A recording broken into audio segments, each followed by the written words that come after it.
Good evening. My name is Jodi Haartsen. I am an MS nurse practitioner, and I have been an MS nurse for close to 25 years now. And my current role is client engagement and wellbeing executive manager here at MS Plus. So thank you to everyone for joining us. It's World MS Day, so I've got my little red scarf on here, and I would like to acknowledge that it's World MS Day. World MS Day is a really important day in the calendar for MS Plus and for MS Australia in terms of raising awareness for people living with MS, sharing stories and sharing reflections. And I'm certainly excited that you're all here joining me this evening. So this evening I caught up with Associate Professor Jeannette Lechner-Scott and Professor Helmut Butzkueven at a conference recently to get those two incredibly well-connected and wonderful people together in the same room is very challenging. So I was very fortunate to be attending a conference with both of those. So what we did was with Jeannette and Helmut, we recorded that session with them at a conference called ANZAN, which is the Australasian and New Zealand Neurologist Conference. And so I just got them together in a room and had a chat with them. What we're going to do this evening is share that video. And then I have received lots of questions prior to this, so I have made sure that I contacted Jeannette and Helmut to answer those questions, plus building on my own extensive knowledge of living with MS and some of the different scientific and research implications of MS. Spirit of Reconciliation, MS Plus acknowledges the traditional custodians of the country throughout Australia and their connections to the land, sea and community. We pay our respect to their elders past, present, and extend respect to all Aboriginal and Torres Strait Islanders people who may be joining us today.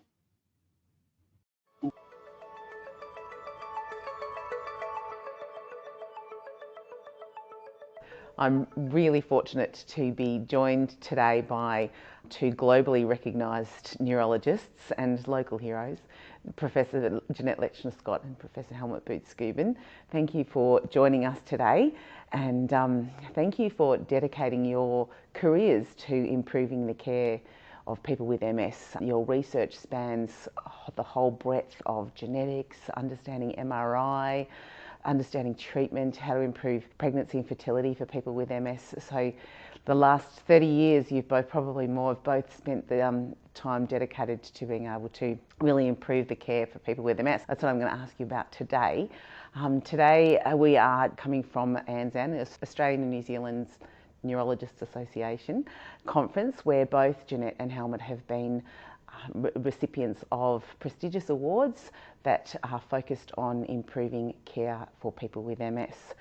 So Helmut, yesterday you gave us a great presentation on the database work that you've done over the last 20 years and how that research in using big collective data has changed the way we do practice. And I just want to go back to have a bit of a deep dive into some of those areas that you spoke about yesterday, and perhaps help people out there in the community understand how we've gone from one step to another step and how those changes have informed it. So tell me a little bit about, let's ask first about how data has changed treatment decisions. Thanks, Jodi, for inviting me to this discussion. It's certainly a great honour to get the award yesterday, which of course is an award from many, many people, in fact, including you, because in a previous life you spent endless hours on those databases. It's been a labour of love for not quite 30 years, but I think we're getting close to that. What I've always believed in is that when you have a chronic illness, a disease like multiple sclerosis, that's going to be a long haul thing unless we actually find a cure one day. And at the same time, the last 20 years have seen massive innovations in treatments for MS, but we didn't have a good system for visualizing that. So when you are seeing a neurologist, a care team after 10 or 15 years and possibly having had 7 or 8 drugs that have changed for various times. You might have had a pregnancy. That information is not easily visible to people anymore if it's just written down in standard medical notes. So I've always believed that we have to capture some kind of data set that can be very small, it doesn't have to be huge, that we can visualize to see the whole journey. And then when you see somebody with MS and you have that information in front of you, you can make better informed decisions. So firstly, it's about improving care. And that's why I've always believed in it. What the data is doing for us right now is that it allows us to answer questions about better treatment. I think we're going to touch on pregnancy, breastfeeding, those kind of things later, but even treatment choices. So we often have a need to change a treatment or to start a treatment, and we have lots of choices, but which is the best? So it's obviously always a very personal discussion, and there are lots of factors to consider about people's lifestyle and their wishes for all kinds of things, but there's also, I guess, the effectiveness of the medication in particular scenarios. You know, having had, I don't know, you've had a relapse on fingolimod, or you have developed some new lesions on the scan, and you and your care team choose to change. Which drug do you choose?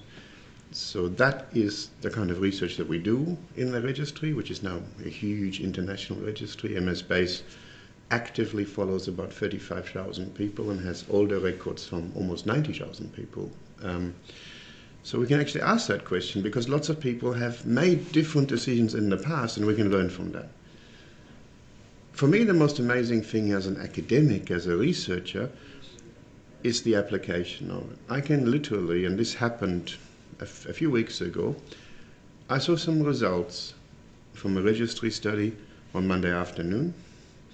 On Tuesday morning, we had that exact same scenario that we had studied, and I was able to discuss the evidence and apply the evidence within 24 hours. In research, we call this translation, like some work that you've published, has it made a difference to care, has it improved care? And that translation pathway is, in MS-based work, down to hours, which I find amazing. Very exciting to see how we often talked about, 20 years ago we would talk about research that took 10 or 15 years to be applied in clinical practice, and this is one place where it's really changing every day. We're being able to see that data, and isn't technology fantastic to be able to do that? Jeannette, I know you use the database as well too. You've been very much an integral part of this research in your clinic in Newcastle. Tell me a little bit about how, when you're making decisions, what you've learnt about safety, such an important part of all this new medication. Lots of people ask me about questions about, is this medication safe and is this safe for me? How do you know that as a neurologist? I mean, a lot is based on experience. As you said, we've used the MS-based registry from the beginning. So when I started the MS clinic in Newcastle, I had the advantage that I started every patient that I got from 0 to now 1,300 in the MS base. And you can follow not only the patient's journey, as you outlined, but also all the side effects, all possible risks and reasons why they stopped. But as Helmut outlined, we have a fantastic database where also in future we can monitor side effects on a large scale in the general population, not the selected clinical trial scenario, but the older ones, the ones that have comorbidities. And I think that's a tremendous advantage of the MS-based registry. You certainly, it used to take a long time to make a treatment decision, but now, as you pointed out, Helmut, there's so many options available that it leaves people really vulnerable in terms of what is the best choice and when is the best choice to make treatments. I get a lot of questions about when should I swap a treatment? When is the right time to swap a treatment? So when you're thinking about how research has changed the answer to that question, what do you think about, Helmut?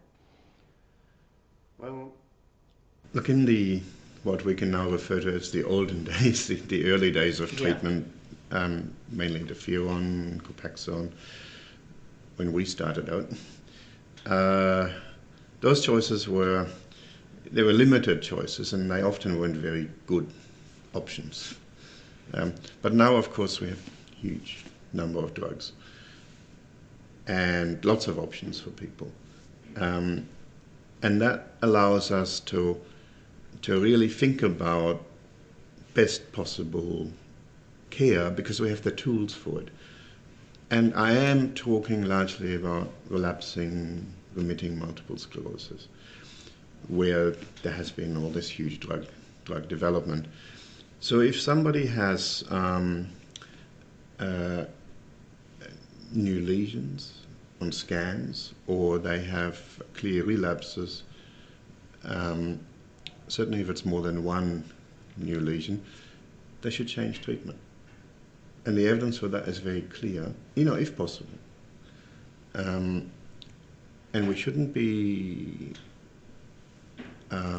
we should at least offer best possible disease control.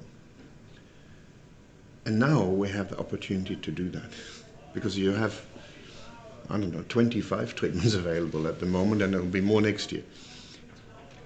And research hopefully will eventually allow us to personalize those decisions more, to do some kind of test that will be a bit more specific, where we say, look, you, based on all the data before, are probably, like this is your number 1, number 2, number 3 choice, but we still don't have that at the moment in terms of, genetic tests, for example, that might tell us what's best for whom. Hopefully it'll come at some point in the future. So this is a long answer, and I'm sorry about that, but it also means that we have to think about a framework of monitoring. I really firmly believe in the principles that were discussed in the Brain Health Initiative, where there was really a call to action in a way that if it's possible in your country to do that, in Australia it's certainly possible, you should have an MRI scan every year to see whether your treatment is working well, because a significant amount of the disease is unfortunately hidden. You should have a neurological examination every year to see whether that's changed. That means the neurologist should be laying hands on you, or the nurse practitioner. And if things are not going well, there should be a conversation about whether it's the right time to change treatment, and that should be a timely conversation. So if you've had a relapse within a few weeks, you should have a conversation with your care team. Mm. One of the huge challenges in monitoring, particularly, Jeannette, is I know you work with a lot of people living in rural communities, and so one of the challenges is how people self-monitor themselves, and COVID, I'm sure, taught us a lot about that. How do you do that in clinic now, and what do you think the future is with self-monitoring rural communities, even within Metro? So, as you know, there's a shortage of neurologists, and in particular in the rural area. So to think that we are able to monitor as the gold standard would be every 6 months, every patient physically face-to-face, this is not going to happen. So the role of nurse practitioner is certainly increasing in monitoring chronic disease, much already in practice for respiratory disease, for example, but coming also for neurology. There is a lot of telehealth which is happening nowadays for the more remote patients. There is an EDSS by phone which can be done, but it's I don't think it quite replaces the connection between a face-to-face consultation where you really get down to the bottom what is affecting the patient, what life changes. It's not quite working online, but it is helping us to monitor our patients for long distance and for a long time. Yeah. Helmut, I know this is a particular area of passion for you on home-based monitoring and the research that you're doing in that space, which sort of ties into that concept of this is a long-term disease that we need to monitor. And home-based monitoring, I want you to tell me a bit more about that, but it's really starting to look at this as a partnership because you're involved in your monitoring too. How's that research going, and what's it telling you about people being able to self-monitor? What we're doing, and it's still very much in the research framework, is to offer people self-testing effectively. I mean, the overall concept is that even if you are living in a city and you have great access to your care team, you might see them once every 6 months. And if I ask you, what did you have for dinner 3 months ago, or in fact last week or the week before, none of us even remember that. So the conversations that you have in that physical consultation are often about how you're feeling, at the moment. And theoretically, if you were to do some kind of test, unfortunately repeatedly, so in some way a bit boring, we could see changes in that test. And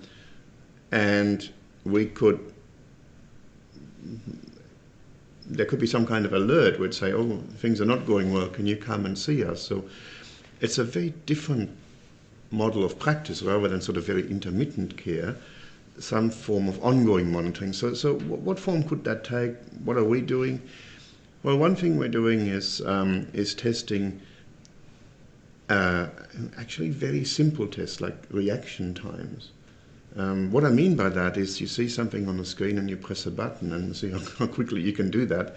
And you might be able to, we might ask whether the color of the object that you see, usually a soccer ball in our testing, is red or black. So these are not like complicated long tests. But when we see that reaction time get worse for a period of time, there might be something going on that requires evaluation. So that's an example where a test might in the future be, you might do that for a minute or two once a week, but it sort of keeps us in touch with how you're going. It's not going to be for everybody. And the other thing that a lot of people are working on is not that type of monitoring which we call active monitoring because you have to do something. It's passive monitoring. Like you have your phone on, most of us have our phones. We're all addicted to them in a way, so most of us have our phones on our person somehow. And the phone can actually measure things like steps, of course, texting speed, all kinds of things, voice. And a lot of our research is also looking at actually all of these things to see whether they could be useful for monitoring in the future. Now I'm going to answer the question you didn't ask. Okay. There's another really major purpose to all of this monitoring research. So we have large groups of people, up to 1,000 people at a time that are doing these kind of tests for a year or two or even longer, 5 years in one case. And while personalizing care and personal monitoring is important, we're actually doing it also for another reason. And that reason is to find a better way to do clinical trials. Clinical trials, especially for repair and for stopping progressive MS. We have literally hundreds and hundreds of drugs that we could be trying, and we're not trying them. And the reason why we're not trying them is that we don't know how to measure it well enough, efficiently, cheaply enough, so that to be able to test lots of these things. So that's a different conversation. Now we're thinking about using that kind of self-monitoring to replace, MRI or to replace physical examinations, which is the kind of standard in clinical trials. And that gets me out of bed in the morning because I know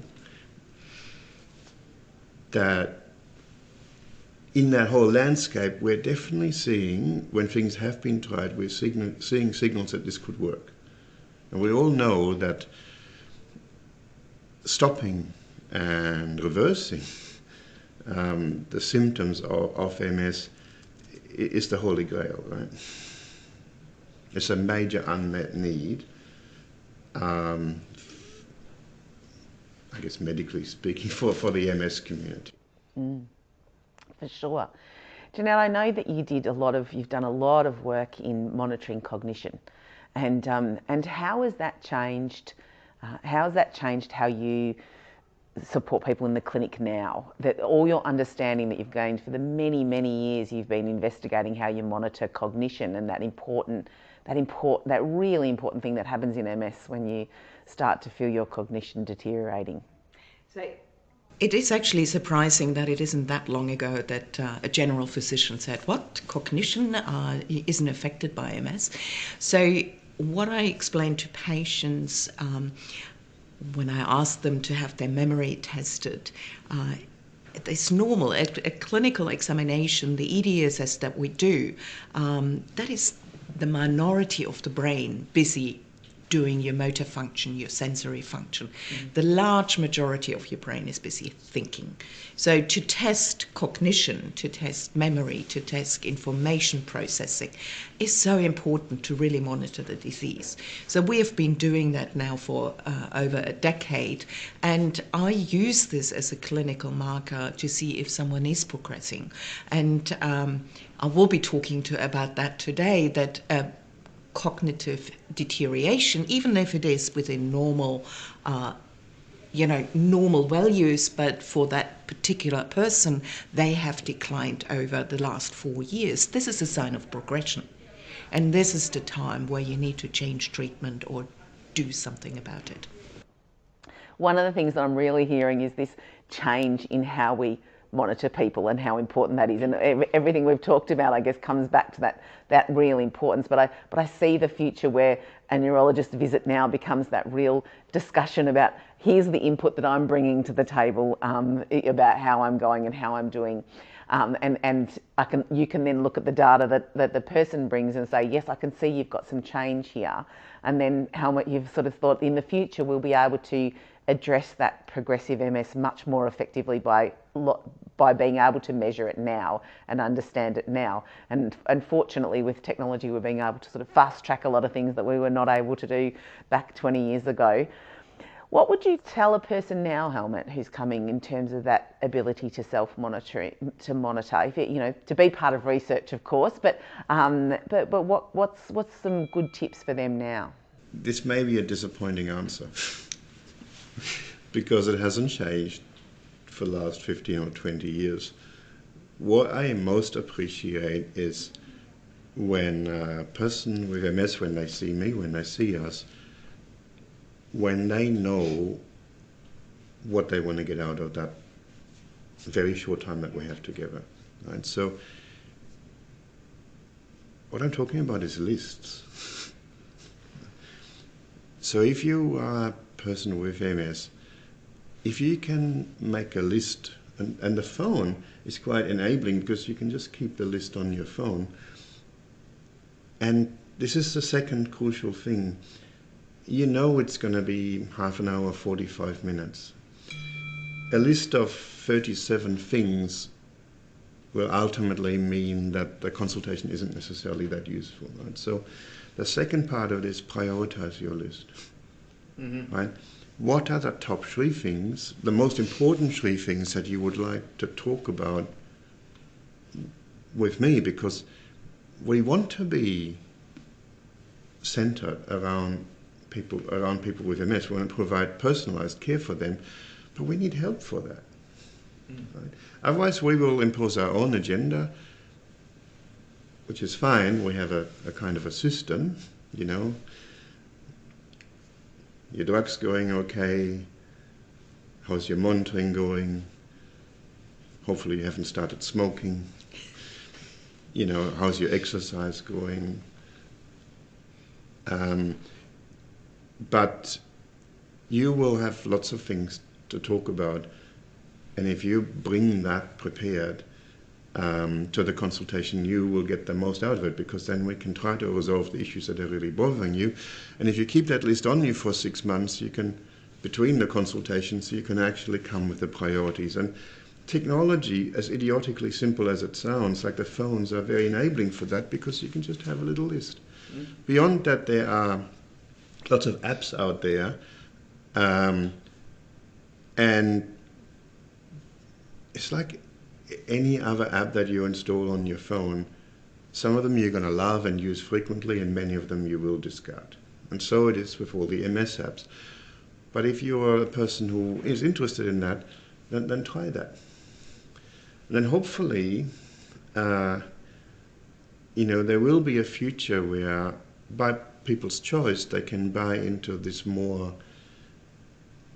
advanced monitoring, where we're actually monitoring with specific tests. Yeah, well, that's a good tip. We do have some good resources just about that, about getting that list right, and also getting information about something that's going on with you from other places, rather than that short time in that neurologist, so you're not having a discussion about something that you probably could have found out somewhere else. And that, I think that's another really important clue to being able to kind of make sure that time really counts. Well, the solutions to complex problems are often multidisciplinary. Right, we have this sort of medical model, of course, because we're doctors. Nurses have a nursing model. Disability workers have. All those models have to come together to find the best solution to a particular problem, and it's always going to be different problems have different solutions. But yes, sometimes the solution can be intensely medical, like we need to change treatment now, or that's my recommendation. Here are the choices, this is why I recommend this. And sometimes they're not at all medical, they're about how do you get up to the next step on your house, or whatever it may be.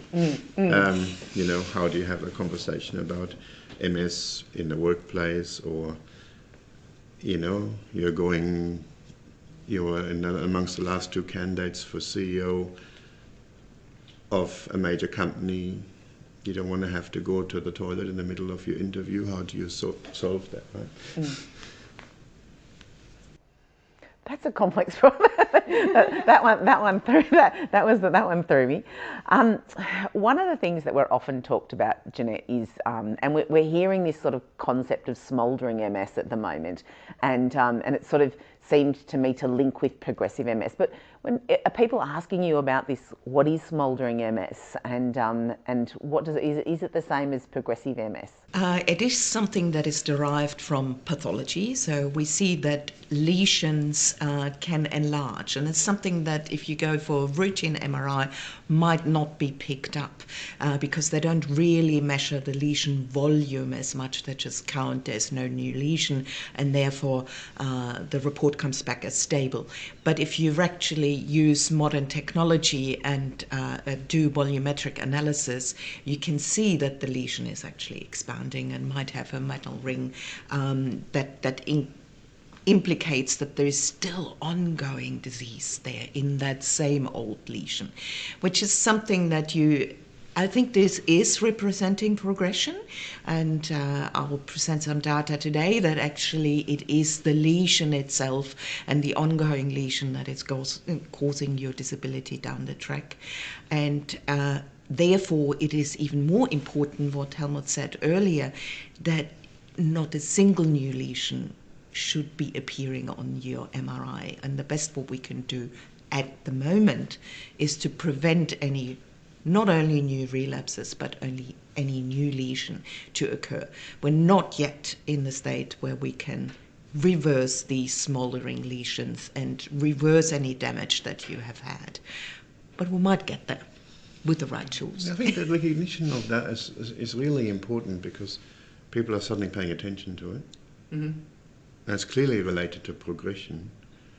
So it's now also being evaluated in clinical trials and clinical studies. Right? And we need, I think I spoke about this a little bit earlier, but we need new biomarkers of progression so that we can monitor them in trials so that we can stop it. So Helmut, for people who don't understand, can you tell me what is a biomarker and what do you mean by biomarkers? Sure. Look, a biomarker is a test such as an MRI, such as we spoke a little bit about reaction time testing, that allows us to predict something bad in the future, or something good in the future if it's not showing anything bad. So the biomarker itself has a really strong indication of what we're trying to prevent. For example, blood pressure is a biomarker. Like you measure your blood pressure, you can do it yourself, or you go to the doctor or the nurse, have it measured. The number is just a number that in itself it doesn't matter to you, but if it's high, then you have an increased risk of heart attack or stroke. And that's the disease. That's the disease we want to prevent. So in MS, if we're seeing new lesions, that's a biomarker. In itself, you don't know the new lesions happened, it's just a number, but it's associated with a worse outcome, with higher disability in the future. So it helps us to change or modify treatment. It helps us to do clinical trials quickly because we're able to measure the effect on the biomarker, whereas it would take us decades to measure the effect on actual disability. Mm-hmm. Yeah, that makes sense. Sort of trigger warnings. They're warning signals. Every time you have a blood test, you're having a biomarker test. Yeah. Right. Well, I'm going to thank you for explaining that. It makes sense to you, but doesn't make sense to everybody. So I'm going to wrap it up. Thank you so much for your time today by asking you to think about the future and what in the next 10 years would your ideal clinic appointment look like? So in 10 years' time, I'd love to be able to talk about remyelination and repair drugs and give them to people. To have more and more evidence to stabilize and improve outcomes, particularly in progressive MS or in people who have living with significant disability. If we had a chance to improve that, I would love for it to look like that in 10 years, and I think there's a realistic chance that we can achieve that. I think some form of digital monitoring, something that you're doing on your phone, will be offered to you routinely. That might mean that we might end up triggering appointments because there's some, if you want to, as a person with MS, you can, I guess, undertake some kind of surveillance in the background so that we can say, hey, you're going well. It might just be a text message, or hey, we're a little bit worried. Would you mind coming in for us to do a thorough assessment, so that the appointments are not necessarily always, routine or triggered by you, but they might be triggered by us as the care team. And I do think that you might be offered some more monitoring or more intensive monitoring around the time of treatment choice decisions. So when you've maybe chosen to defer, not to go on a treatment for the next 6 months, or to go on a treatment or to change a treatment, that might be a time when we want to offer more intensive monitoring to make sure that choice was a good choice, over a few months. Jeannette, anything that any add-ons that you would have for your ideal service in 10 years? So fast forward 20 years, I don't think 10 years, and we might be able to prevent multiple sclerosis by having found what really does set the disease off, be it eradicating EBV, or be it identifying genetically patients that are predisposed and stop this second and third hit that triggers the disease. So that's really exciting. I'm looking forward to, I think we've made so many changes, and sometimes you just have to sit back and think about what it was back 20 years ago to what we're able to achieve now for people living with MS. And it's thanks to the great work that you've both been able to do, and your contribution has been enormous, into the changes that we've made. And I'm very confident that in your custodianship, the next 10 and 20 years, we'll continue to see enormous advances. So thank you both for your time. So it's always funny to rewatch things. So I'm going to go straight to some of the questions that we received before that. I hope some people had their questions answered. Certainly we received quite a lot of questions about remyelination drugs and that remyelination and repair medications. And I hope Helmut and Jeannette indicated to you that we're still a way to go. Some of these drugs are certainly in progress, and there are many more, as Helmut said, available to be trialled that may or may not benefit people in that space of remyelination. One of the challenges that Helmut talked about is being able to measure the effectiveness of it. You can have really expensive, really fancy MRIs that can do a little bit of imaging of MRI. The optic nerve in the brain is a particularly large nerve and very heavily, what they call heavily myelinated. So that's the nerve that is often used to assess, that is used currently to assess the effectiveness of remyelination on remyelination repair drugs that are currently being trialled. There's a couple in Australia, in Tasmania, and Victoria and Sydney. But they're still in the infancy, and MRI is something that is not, it doesn't, as Helmut said today, it's still a long way off and we can do a lot better. And Helmut said that in that video and then reinforced that today as well too. So that's certainly something to look forward to in the future. Another question I got was, are there broader breakthroughs from COVID research in understanding causes and treatments for immune disorders like MS? So I put that to Helmut today, and he said, look, what he really learned was not so much about the immunology of MS, because it's quite different in the way that the viral response in COVID was quite different, but probably the biggest learning was the value of collaboration and databases. And Helmut talked about the database that he's been involved in and that aspect of that research. That now has, thousands and thousands of people all across the world. So during COVID, those collaborations meant that the neurologist in Melbourne could contact his colleagues in Italy and say, what information do you have available? How can we find out what we've learned across the globe quickly and automatically? And it beat medical publications. It often beat the news in terms of, but particularly, drilling down to an MS space. There was really quick information that we were able to understand, and that's probably what Helmut felt was the value and that he learnt during COVID, and what that really meant for practice, because it meant that we could respond in MS very quickly to what the needs of, and understand what the implication of COVID was going to be in relation to MS. So another question I got was a couple of questions about just basic about reading MRIs.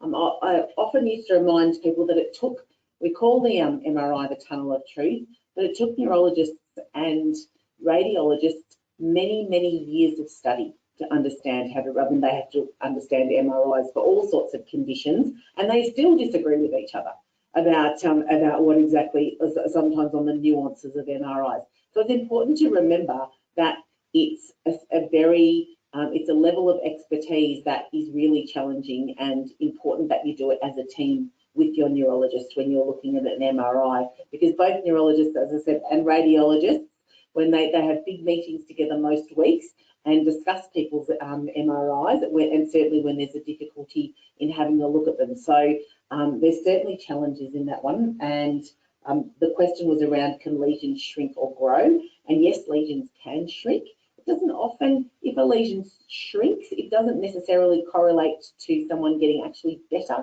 clinically or physically, what we call clinically.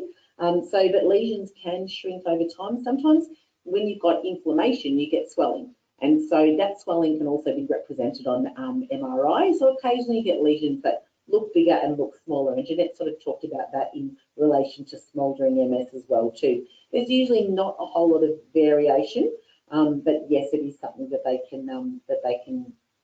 it does occur. It's also important to remember that MRI machines are different, and they take different types of pictures.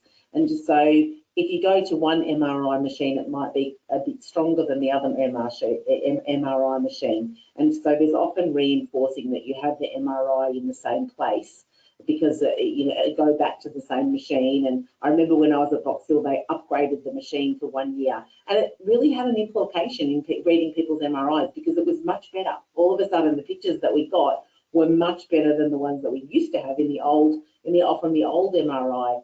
And so you had to work out whether the change was related to just getting a better picture, or whether the change was related to what was going on with the MS activity, and whether there was any more inflammatory activity. So there's lots of different factors that come in to play when we're looking at measuring MRI and understanding MRI. And it's something that you could go through with your neurologist. Even in peer support group, you might be able to go through that more deep diving into your MRI, but it's not an easy thing to do, trust me. One person asked me about gadolinium, or asked the neurologist about how often should someone be expecting to have gadolinium. Gadolinium is a dye that attaches itself to cells that are in inflammation. So often when someone has a new diagnosis of MS, or they're in that process of investigation of whether this is or isn't MS, the neurologist will want to understand whether there's active inflammatory cells going on and causing damage in the brain. So, and it attaches themselves and it lights up on the MRI. So a diagnosis is often an important time when someone will have that gadolinium. The other time that it's important to use gadolinium is if you think that someone's having a relapse, because again, you're expecting that someone might have more inflammatory cells. We know now in MS that there's a low level of inflammatory activity going on in the brain, but giving gadolinium probably won't enhance that activity to a great deal. So gadolinium is really important at diagnosis, and really important when people have relapses. So there was some early research quite a number of years ago now looking at the safety of having lots of gadolinium. So back 15 years ago, we pretty much used it every single time someone had an MRI. And then there was, do we need to do this, and is this safe? And now we're having better treatments. We're seeing less relapses as well too. So there was all of those factors that impacted the decisions in many neurologists to say we don't need to use as much gadolinium as we do now because of all those reasons. As it played out, there is not a whole lot of, you have to have a lot of gadolinium to have any safety risks at all. So the safety risk over time was sort of just raised as a red flag rather than being an actual fact. But as I said, there was other factors that impacted the decision to mean that generally more neurologists use gadolinium much less than what they need to, and it's only in those two contexts as well too. We often said one of the questions was how is it that people with progressive MS often show none or very few new lesions, and yet their physical symptoms have increased? It's probably one of the biggest questions that there's no exact answer to, and as Helmut and Jeannette spoke about, understanding MS progression is complex, and there's often not a time when you have that sort of, one day you've got relapsing remitting MS and the next day that you've got secondary progressive MS. It's just that the nature of it changes. Plus, there's many other factors to consider, such as aging. It's not just aging, but there are all those factors that can implicate in when you're having that discussion about where is my MS at. And Helmut talked a little bit about this, although it was missed in the video. I may have talked to him about it today. But we did talk about how it's not talking about whether someone is secondary progressive MS. It has become less and less in clinic. Now it's much more focused on how are you going in and understanding that it's a spectrum, much more than a time frame of different staggering effects. And so generally they're not talking as much about secondary progressive MS anymore, but it's more about that spectrum as well. So it's a very difficult question to answer, and both of the neurologists were Helmut and Jeannette were very firm on that there is no real magic answer to that. of when that's occurring, but there's certainly a lot more research going into understanding the progression of MS, and the more tools that we have, or the more biomarkers that Helmut discussed, the better off we'll be able to understand that the answer to that question. The other question I have was around, there's a couple of questions that people answered about complex clinical trials. We'll get back to you about that individually, because some of them, one of the questions in particular was a Dr. Rebecca Spain that Helmut wasn't familiar with as well too, so we'll just do some background research to that one. Is there any guidance to weaning off gadolinium to reduce the risk of rebound activity, was one of the questions as well too. And that's a little bit about changing medication. So there is lots of different, Helmut and Jeannette were generally that we do, rather than wean off gadolinium, it's about the option to switch to another treatment. So there is a risk when you go off some of the MS treatments that there'll be a thing called what's called rebound activity, and that means that as the treatment, once you come off, usually it's about 6 to 3 months, and there's various opinions between neurologists about how long is the optimal time between the 6 and 3 months, and the research has shown that it's just during that sort of time frame maximises around about the 8 to 12, 8 to 10 weeks, but it's variable across that time frame. That MS activity can actually get worse, and that's called rebound. So the inflammatory response rebounds and the gadolinium and Tysabri were particularly problematic for that.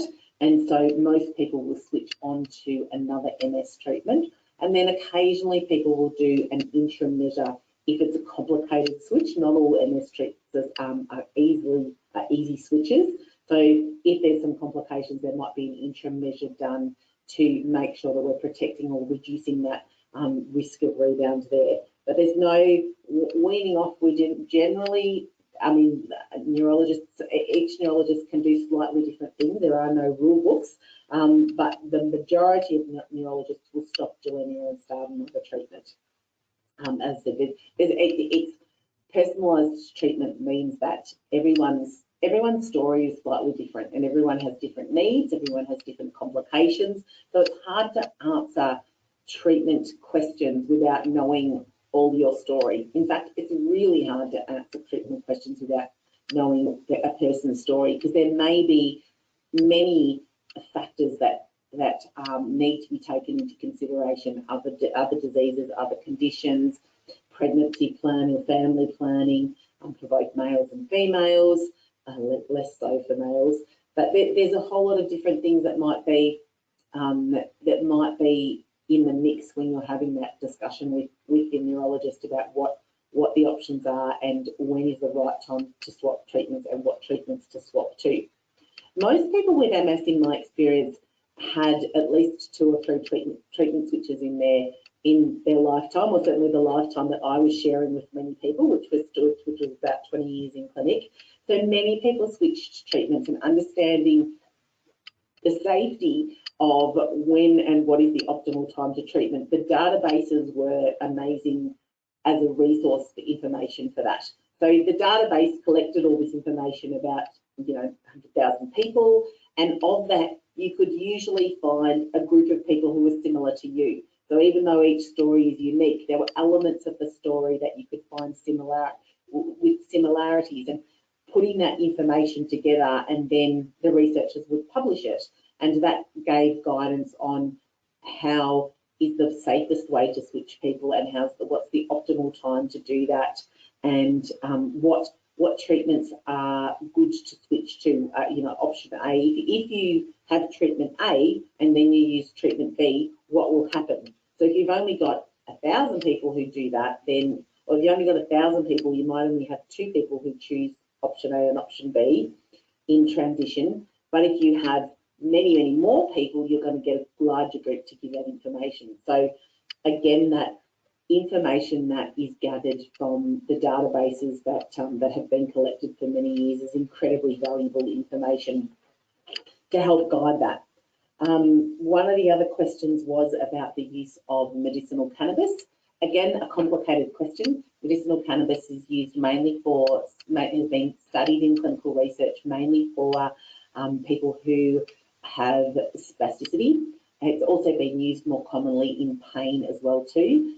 It's a complicated discussion. It's, again, looking at different lifestyle factors and different laws around whether you're able to have a letter that says you're on medicinal cannabis for driving. That can be a really difficult issue for people. Some people have used medicinal cannabis for a short period of time and found that it was very effective and stayed on it. Other people have found that it didn't work and went off it quite quickly because of the expense.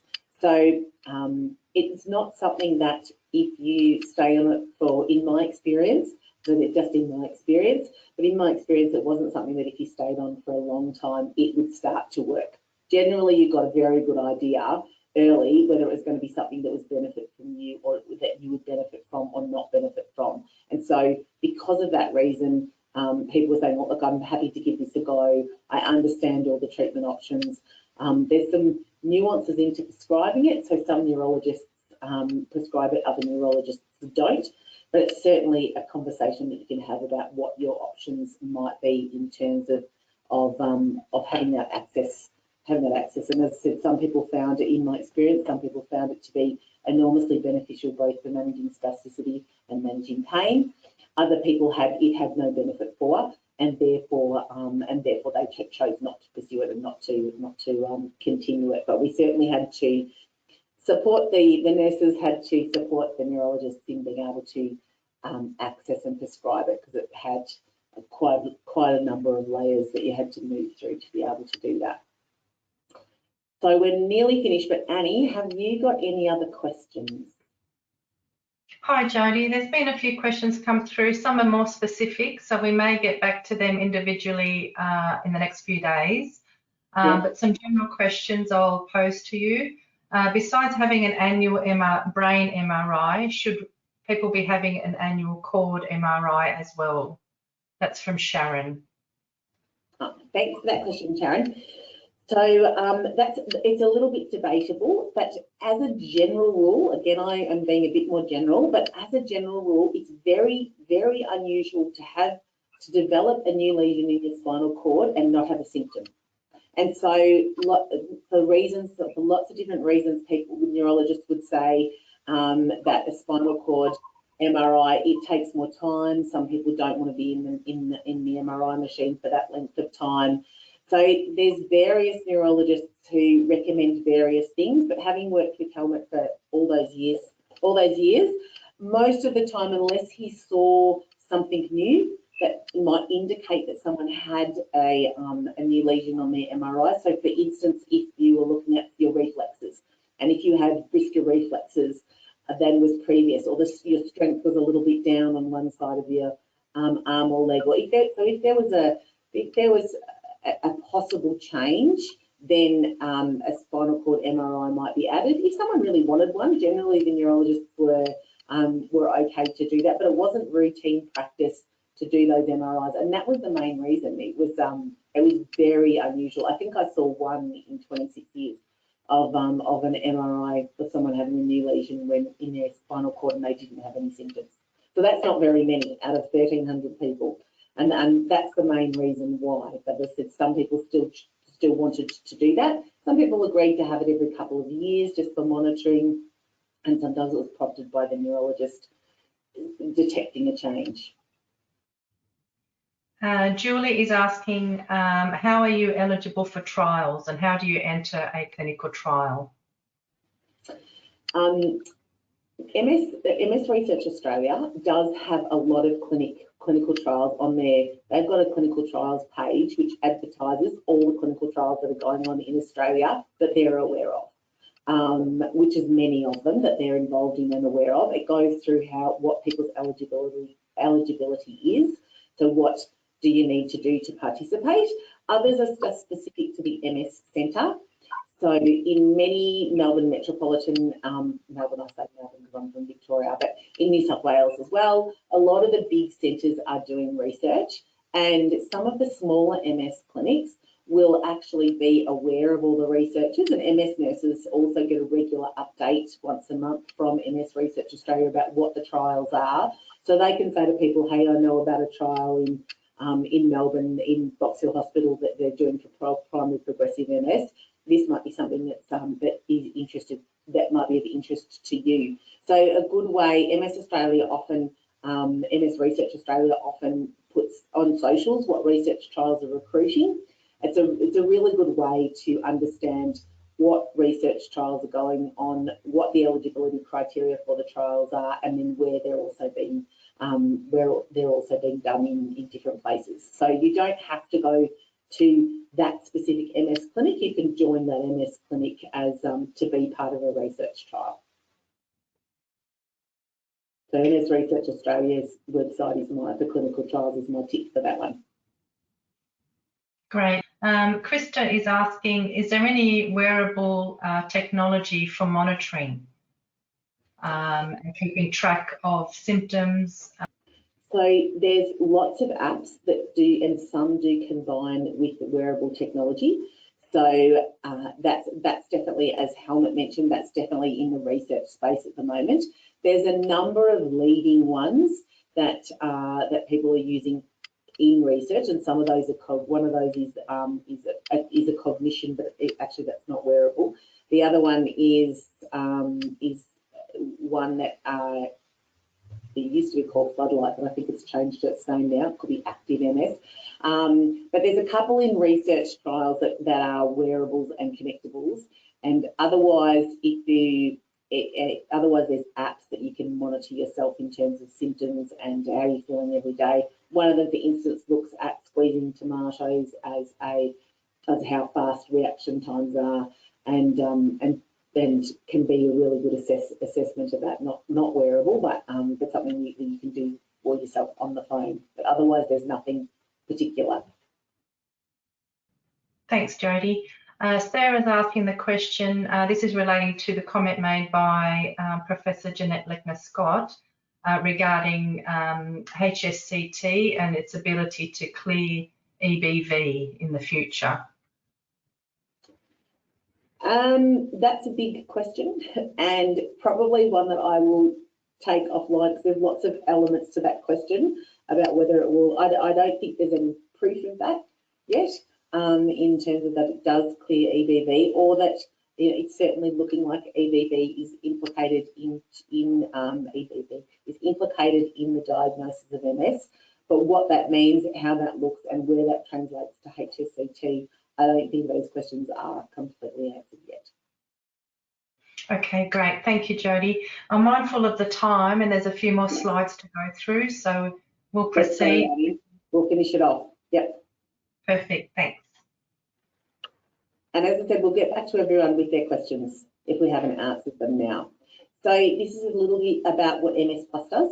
So MS Plus has lots of different services available.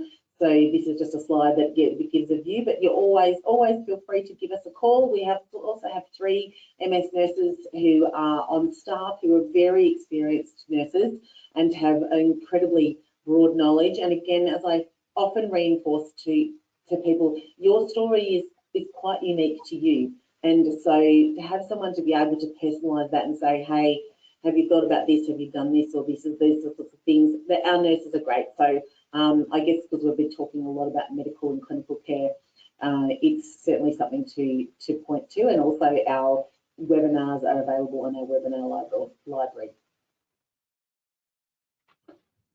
And yeah, as I just mentioned, there's our webinars, podcasts, articles, and In Touch, all on our resource hub if people, and this video will be, and the recording will be available there as well. And if you want to call the team to get in touch with us, just call Plus Connect on 1800 042 138, or give us an email. Send us an email and we'll get back to you. Thank you everyone for your time. And again, I'd like to acknowledge World MS Day, acknowledge the stories that I've had the privilege to share with many people over many, many years. I thank them for for enabling me to learn through them and learn with them. And I wish you all the very best. Thanks.